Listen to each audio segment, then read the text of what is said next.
So you've got a problem that a lot of homeowners run into. This is something that I hear every single day.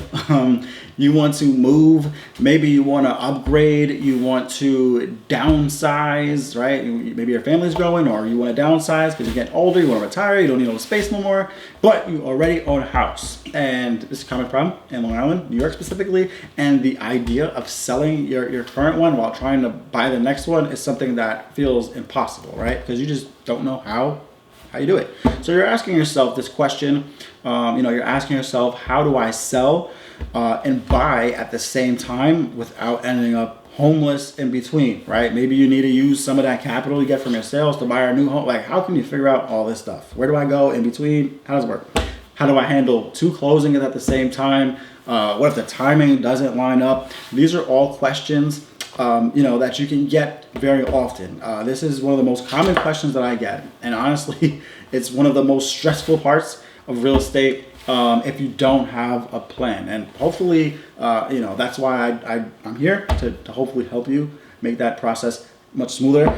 So today, I'm going to be breaking down how to buy a new house while selling your current one at the same time without absolutely losing your mind in the process. So let's get into it. Okay. Step one is going to be to know exactly where you stand financially. So it's going to be one of the first questions I ask you: what's going on with the finances at the moment, right? So before we even start looking at new homes, you need to know your numbers, right? And that's just for any buyer in general, not just if you're buying and selling or selling to buy. Like, you should always know the numbers, right? That means talking to a lender early, right? Before you list, before you tour, before you fall in love with something that you see on Zillow or Realtor.com, or you're looking at House Hunters or something, right? What is your current payoff amount? How much do you owe to the bank? How much do you owe on your mortgage? How much equity do you have in your property, right? How much equity do you have in it at the moment? And then you also want to ask yourself how much you can comfortably borrow for the next place, right? How much are you willing to put up for your next loan, right? If you're taking out a loan, right? Let me give you an example here. So let's say you bought your house in 2014 in Seaford, New York, or Plainview, New York, right? Okay, I'm from Long Island. For around, let's say, $500,000, which is hard to do. But and today it's worth about $750,000, right? Which is what you're seeing more now, right? You've been paying down your mortgage, so you've probably got like about $300,000 or more in equity, right? So that equity is going to be something that is your leverage, right? It's what you're going to use as the down payment on your next house. But the timing of when you get it is going to depend on how your sale and how your purchase are structured. Okay, so we are going to get into that next, right? So let's talk about it. Okay, step two. Step two is going to be decide if you're selling first or if you're buying first. So big question here. How are we going to do it, right? I'm here to help you to figure this out. So there's no one size fits all in this type of situation. It's going to ultimately really depend on your comfort level. It's going to depend heavily on your financial situation, your individual financial situation, and it's going to depend on the pace of your local market, whether you're in New York or you're in another state, right? So let's start with selling first. So selling before you buy is going to typically be the safest route financially, because you'll have your equity that you're getting from that sale in your hand before making your next move. So you're going to have more cash available to purchase, right? You know exactly what you're working with, right? The trade-off, though, is going to be that you might need temporary housing in between. Maybe you're going to need a short-term rental. Maybe you're going to have to tough it out and stay with some family or some friends, move back home with mom and dad for a little while. Or negotiating, you can negotiate post-possession where you stay in your home after closing for a few weeks. and then essentially buyer can become landlord, and you seller become renter for a certain amount of time or something like that. Ways you can negotiate that. So now if you live in a hot area, like for example here in New York, a place like Massapequa, like a Rockville Center or a Garden City, New York, where homes sell like hotcakes, they sell very quickly. Selling first can make sense. You can list, you can go under contract fast, and then you can start shopping right away with that cash, or your loan improved, your loan prepared, right? But if you're moving from somewhere slower into a more competitive area, so using New York examples here, let's say you're selling in Suffolk County and you're moving into Nassau County, buying first can be safer because it gives you time to find the right property before letting go of your current one. Okay, so that's an example right there. So where the next option comes in is buying first with financing. So let's talk about step number 3, which is going to be understanding your financing options. So this is where most people are going to get stuck, right? Because they assume that they can't buy until they sell. And this is a theory that is not true. I hear this a lot. People just believe this. It's not true. You've got a few tools available depending on what your situation is. And these are great options here. Option number 1 is going to be what's called a bridge loan. A lot of people don't know this exists. Okay, a bridge loan gives you short-term financing that you can use to buy your new house before your old one sells. Okay, so with a bridge loan, once your current house closes, you can use those proceeds to then pay off the bridge loan. So it's short. It's something that's going to be very short. It's clean and it's designed exactly for this situation, right? That's what it's created for. That's what a bridge loan is for. Okay, option number 2 is going to be a HELOC. Okay, a home equity line of credit, right? Which is also known as a HELOC.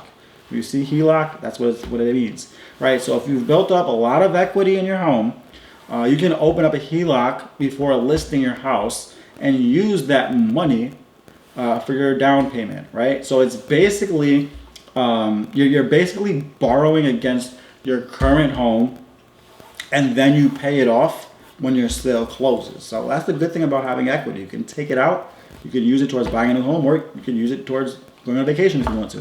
Okay. Option number 3 is going to become, if your income allows, you may also qualify to carry both mortgages temporarily. So this is something that's more common for dual income households or people who've paid down a lot of debt. You buy first, you move, and then you sell your current house. Okay, so with that, the key is really going to be to have your lender run these numbers for you before you make any decisions, right? Sit down with a lender. A good lender should know about all these options for you.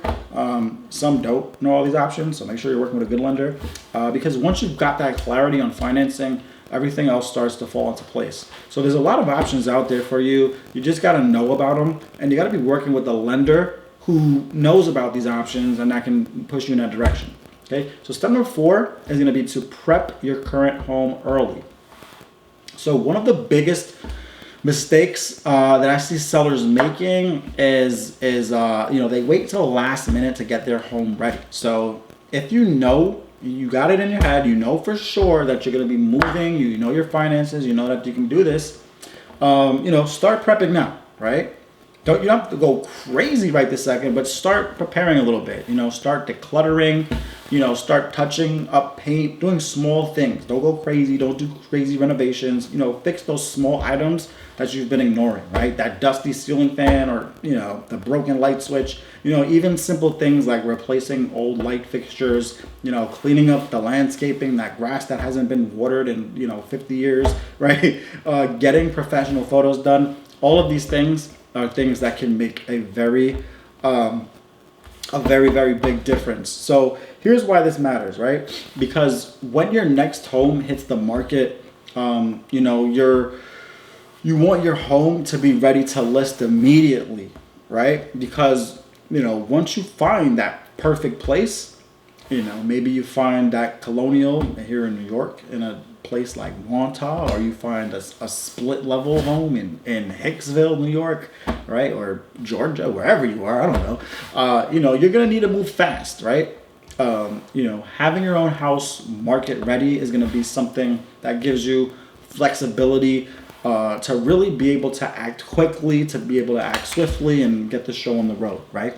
So next is going to be step number 5, which is going to be to use contingencies the right way. So if you're trying to line up both transactions at once, contingencies are your safety net. This can be a little bit more complicated in multiple offer situations or times when the market is red hot, but it's another option. A home sale contingency means your purchase depends on your current home selling first. Now, this is something that does come up very often. A lot of people do utilize this option. It's a good option to use as well. But again, I'm going to be honest here. These are not as strong in very competitive markets, right? If a seller has got multiple offers on the table, with more appealing terms, and someone's not, they might not love a contingency unless your current home is already listed or already under contract, right? But it's going to be tough if a buyer who has similar terms to you is ready to go without needing to sell their home first. Okay, so that's where presentation is going to matter, right? If your home is priced right, is professionally marketed, and it's already attracting buyers, we can show that to the listing agent, and that's going to be something that signals that you're serious, right? It's going to show that you've got momentum. It's going to show that you're not a risky buyer, and it's going to give you an upper hand. Now, sometimes I will even reach out directly to the listing agent and explain the situation, right? That's just how I operate. I'm a communicator. I like to talk. I'm straightforward. That kind of communication, agent to agent, goes a long way in making these deals work, right? I like to develop a relationship with the other agent and create a team dynamic where we can get stuff done, right? Step number 6 is going to be to plan for the logistics, right? So planning, right? So let's talk about the part that no one mentions, right? The part that we all don't like, okay? And that's gonna be the actual move itself, right? Because timing both closings perfectly is rare, right? Even when we do everything right, there's always some sort of an overlap, right? And that's where flexibility is gonna come in. You gotta keep an open mind here, right?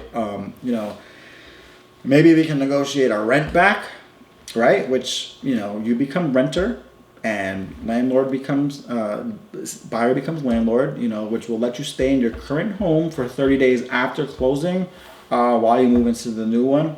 You don't necessarily always have to pay for it. Sometimes someone will just let you stay for a couple extra days. Very rare, but it happens. Or maybe you line up your closings on the same day. I've seen clients literally close on their sale at a place like, Massapequa, New York at 9 a.m. and then their new home in West Islip, is by lunchtime. So it's going to take coordination, but it's something that's doable. The main thing is going to be don't leave packing or scheduling movers until the last minute, right? So, I've got movers that I work with. I will recommend to my clients to start talking to those movers early so they can get those quotes early, book those moving dates, with a little bit of cushion. And, keep important documents, valuables, essentials. I always recommend to people to, you should keep those things in your car during the transaction, right? Because, you want to make sure your valuables, the things you really care about, don't get lost in the sauce during the move. Okay, so step number 7 is going to be to keep your emotions in check. So I'm just going to say it, right?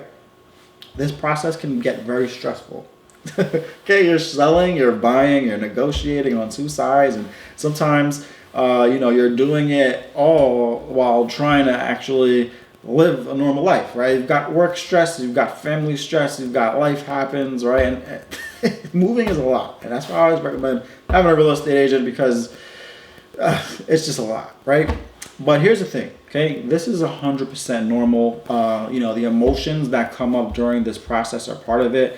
I don't like to move. Moving is frustrating. It's just a lot. It's boxes everywhere. It's tired. You're sweating, right? I've seen clients go through 3 deals, before the right timing lined up. And then when it did, it just made perfect sense. So, the key is really going to be to keep your focus on the big picture. You're not just moving houses, right? You're leveling up your lifestyle. You're positioning yourself for the next chapter, for the next chapter in your life, right? And once this is done, it's over. It's done, right? All the stress of juggling these pieces, fades fast. The boxes are unpacked. You're in your new house, and then you can move on with your life. You don't gotta worry about comps and real estate, right? I see it all the time. A month after moving, clients are unpacked. They're smiling. They're saying, "I can't believe I waited this long to do this," right? And they're throwing parties in their new homes. They're throwing fight parties or Super Bowl parties, and their friends and family are just enjoying the house, right? Which is why you're buying the home, to enjoy it and live.